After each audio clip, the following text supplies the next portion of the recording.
आज मार्गशीर्ष गुरुवारचं उद्यापन होतं. तर त्याआधी काय काय केलं ते सांगते. आणि हो, व्हिडिओ लेट येतो आहे माहिती आहे, पण काय करणार, कामाच्या गडबडीत होतच नाही आहे.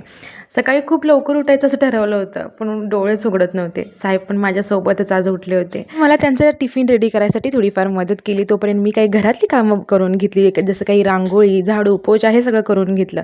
त्यांचा टिफिन रेडी केला आणि त्यांना बाय बाय करतेच तोपर्यंत अभि पण उठला होता. तर त्याला घेऊन मला बाकीची कामं करायची होती आणि ही म्हणजे माझ्यासाठी एक जंग जिंकण्यासारखं होतं. आणि मस्त असं देव आणि बाकीच्या जे काही गोष्टी होत्या पूजेच्या सगळ्या धुवून घासून घेतल्या.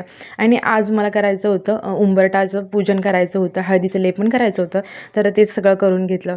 घरातल्या देवांची पूजा करून घेतली. आणि मला आता घरातला जो काही स्वयंपाक होता, म्हणजे आज काहीतरी स्पेशल बनवायचं होतं, तर त्याचीच तयारी होती.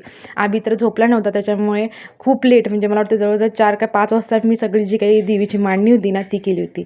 आणि देवीचे रूप इतकं सुंदर दिसत होतं. मी जी काही मांडणी केली ती कशी केली प्लीज नक्की कमेंट करून सांगायचं बरं का. त्याच्यानंतर आज साहेबांनाच पुस्तक वाचायला लावलं होतं, कारण आज सुहासिनींना हळदी कुंकूसाठी बोलवलं होतं उद्यापन करायचं त्याच्यामुळे. तर साहेबांना म्हटलं तुम्ही पुस्तक वाचून घ्या, तोपर्यंत मी बाकीची तयारी करते. आणि ते पुस्तक वाचेपर्यंत मी थोडी बाजूलाच बसले होते, कारण मला बाजूला जायला होतच नव्हतं. ती मला जी काही कहाणी आहे ना खूप भारी वाटते ऐकायला. त्याच्यानंतर आरती वगैरे करून घेतली. ज्या सुहासिनींना माझ्या शेजारच्या बोलवलं होतं तर सगळेजण आले होते.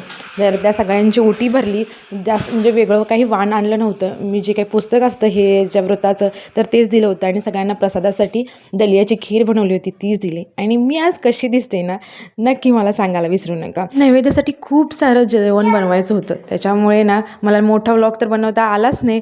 पण हा जो काही छोटा व्लॉग केला आहे तर तुम्हाला आवडला तर नक्की लाईक शेअर सबस्क्राईब. तोपर्यंत बाय बाय.